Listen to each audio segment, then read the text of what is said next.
So having gone through the channel rack and the step sequencer within it, we're now ready to move on to the next step of programming some notes, and that is going to be the piano roll. And the FL Studio piano roll is one of its widely accepted strengths and is considered to be one of the best in the business, which I certainly agree. And we did actually do a series strictly on the piano roll on Groove 3, so if that's something you want to get into, it is available. But just the same in here, we're going to go through a number of different possibilities and get the basics and the practical usage of the piano roll here, as some possibilities do go pretty in depth with what you can do and what you can select for a lot of options. But to get back to the point, opening up the piano roll, we have a button up here, or we can hit F7 on the keyboard.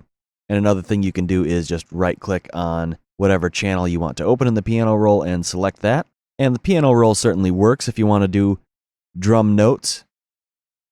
And you'll see that when you type something into the step sequencer, you'll also see it in the piano roll. You have your measures labeled up top. And if you have your mouse on this bar and scroll, you can zoom in and zoom out.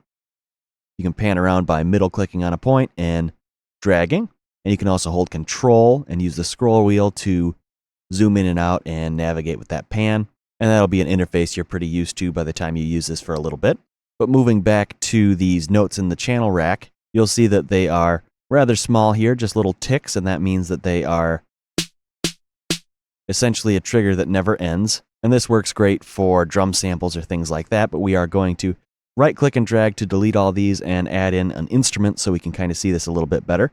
And we'll go to the plus sign and just click the 3X OSC, which is a simple synthesizer, nothing too exciting here. There's plugin settings and the other channel settings as we saw before.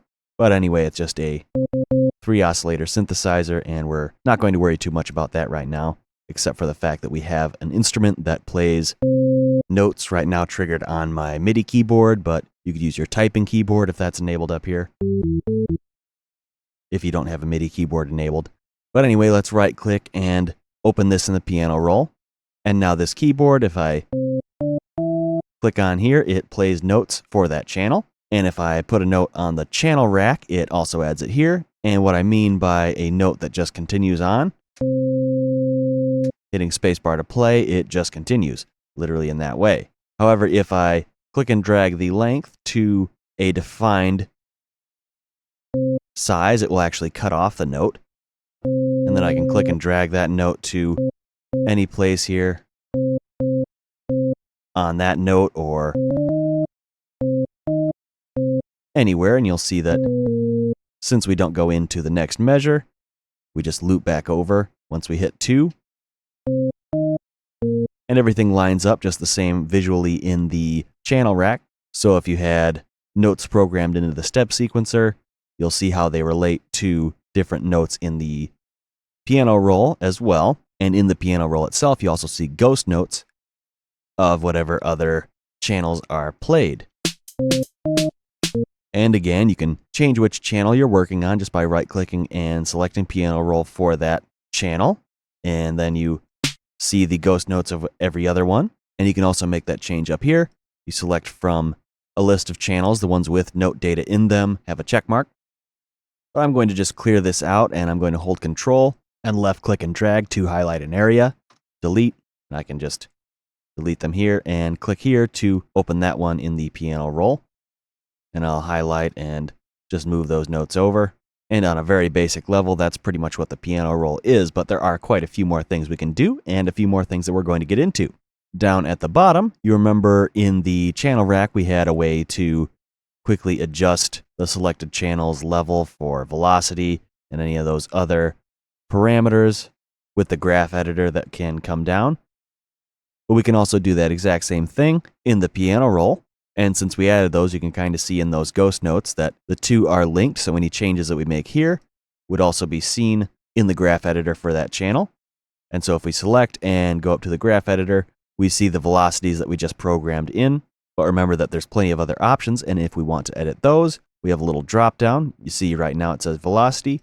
But if we select this, we can find the pan, adjust that for each note.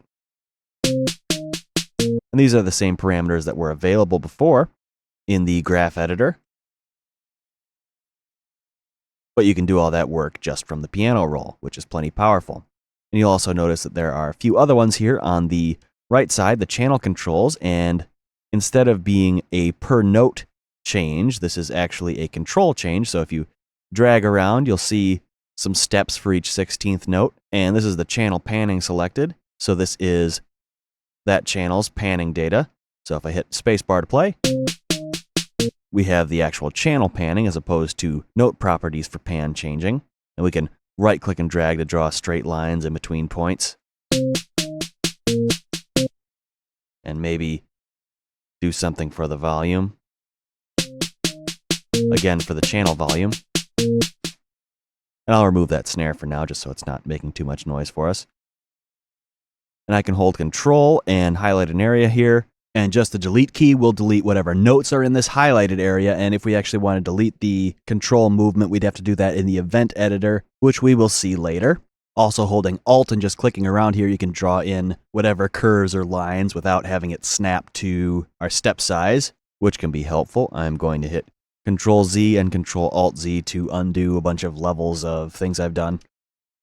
Went back to the channel panning. I'm going to undo that as well. And that opened my project history in the browser since I undid a bunch of levels. So I'll just collapse that and go back over to all in the browser. Fairly simple though. I'm going to double click up here to remove that selection, because you might have seen if I double click again to start drawing a selection, it will just loop that section. Whatever that may be, whether it's and whatever notes are played in it, double clicking to remove that. And that's something you'll see elsewhere in FL Studio as well. But at any rate, going back to a note, each note has properties that we can adjust other than just down here. And we can double click to select the note properties for this particular note.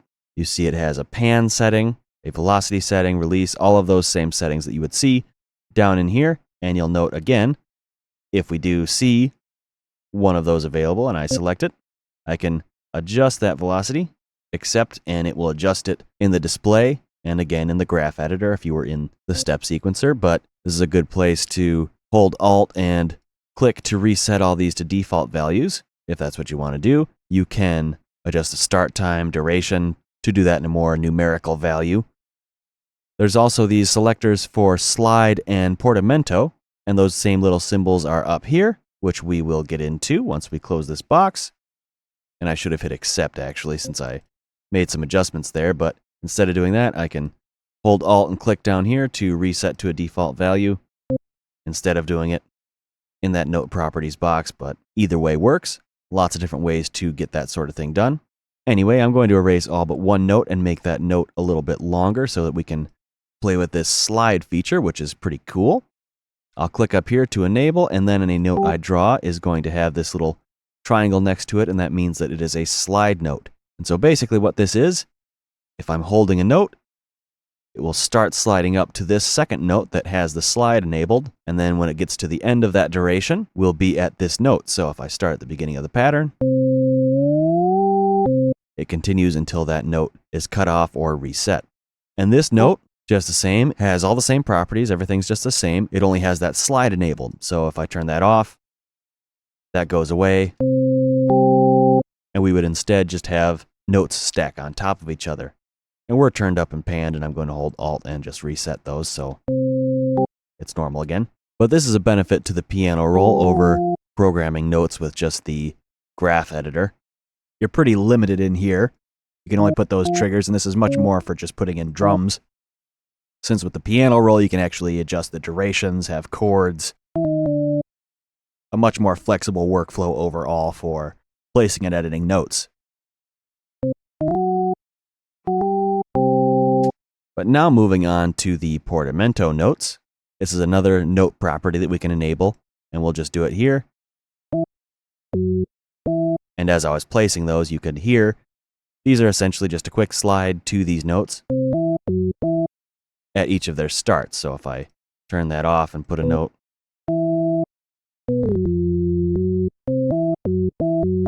you can hear the slight pitch change at the beginning of the portamentos. And they have all the same properties, velocities, and it's just a setting you can enable or disable for that note. And when you are placing new notes, you'll note that whatever you last selected will be the type of note that you're placing. So if I wanted to place another portamento note, I could click that, and then everything I place after that is a portamento note. But if I wanted to do a regular one, I'll place here. If I wanted to do a regular one at a certain length, I could click and place it like so, right-clicking and dragging to delete them. But we'll let this first chunk of info sink in and then come back to finish up looking at the piano roll in the next video. So I will see you then.